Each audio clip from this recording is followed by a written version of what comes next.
Hello students. आज हम करने जा रहे हैं मैथ साइंस और थ्योरी का मेटल चैप्टर का अगला पार्ट।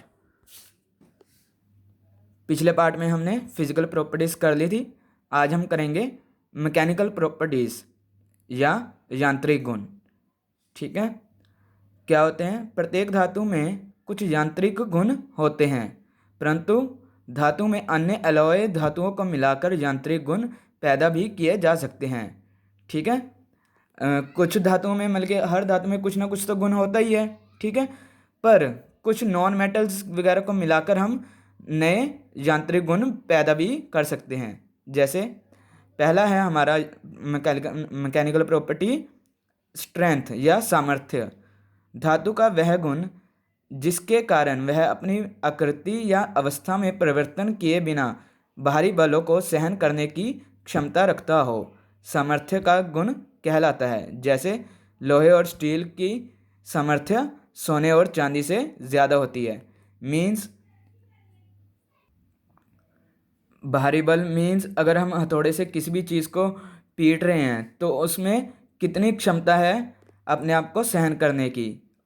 और हमें पता ही है, हम लोहे पर ज़्यादा चोट लगाते हैं तभी उसमें कोई आकार बदल सकता है, और सोने और चांदी में हल्के चोट से भी उसका आकार बदल जाता है।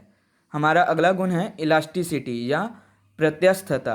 धातु का वह गुण जिसके कारण धातु पर बाहरी बल लगाने पर उसके आकार में परिवर्तन हो जाए, परंतु लगाए बल को हटाने पर वह अपनी प्रारंभिक अवस्था में वापस आ जाए, प्रत्यास्थता का गुण कहलाता है। जैसे स्प्रिंग।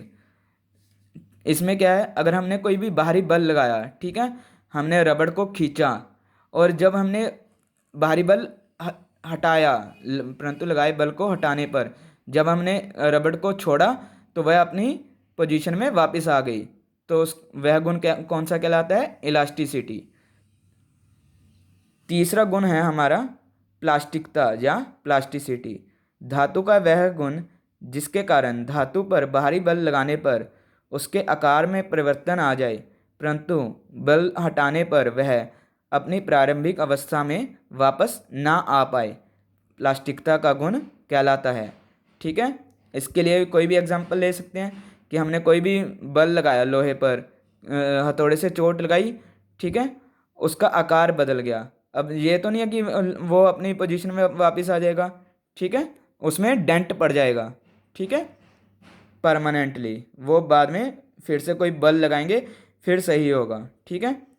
हमारा अगला गुण है मेलेबिलिटी या आघात वर्ध्यता। धातु का वह गुण जिसमें धातु को पीट कर या रोलिंग करके पतली चद्दर बनाया जा सके, आघात वर्ध्यता का गुण कहलाता है। जैसे स्टील, तांबा, चांदी, सोना आदि। ठीक है। हम किसी भी धातु को पीट कर या रोलिंग करके क्या बना सकते हैं? पतली चद्दरों में बदल सकते हैं। उसको क्या कहते हैं? आघात वर्ध्यता का गुण कहते हैं। अगला गुण है हमारा डक्टिलिटी या तन्यता।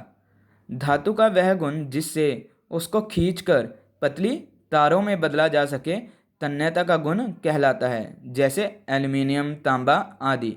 ठीक है। अगर हमने वायर्स भी तो बनानी होती है, ठीक है, इलेक्ट्रिशियन की, तभी हमारे घर में बिजली आएगी, तो वह गुण कौन किस किस में पाया जाता है? मेनली एल्युमिनियम और तांबा में। ठीक है। अगला गुण है हमारा ब्रिटलनेस या भंगुरता। धातु का वह गुण जिसमें धातु पर प्रहार करने पर वह दो या दो से अधिक टुकड़ों में टूट जाए, भंगुरता का गुण कहलाता है। जैसे गंधक, कांच, ढलवा लोहा आदि। ठीक है। जिससे धातु, इसमें क्या है, हम अगर धातु पर थोड़ा सा भी प्रहार करेंगे या थोड़ी सी भी चोट लगाएंगे वो टूट जाएगी। कांच है हमारा, उसको थोड़ी सी चोट लगाओ वो क्या हो जाता है? टूट जाता है। ठीक है। हमारा आखिरी पॉइंट है हार्डनेस या कठोरता। धातु का वह गुण जिसके कारण एक धातु दूसरी धातु को काट सके, कठोरता का गुण कहलाता है। जैसे high carbon steel, high speed steel आदि। ठीक है। अब धातु का कठोर होना भी ज़रूरी है। ठीक है, अगर दोनों ही चीज धातु बराबर के होंगे तो काट कैसे सकेंगे। ठीक है, हमारे हेक्सा ब्लेड वगैरह कौन से बने होते हैं, हाई कार्बन स्टील के या हाई स्पीड स्टील के। चीजल, फाइल्स, ये हमारी इन हार्ड धातुएं होती हैं। हमारा सबसे अधिक कठोर मेटल कौन सा है, हीरा या डायमंड। अब इसका स्क्रीनशॉट ले लो और वीडियो को लाइक और चैनल को सब्सक्राइब ज़रूर कर दिया करो। Thank you.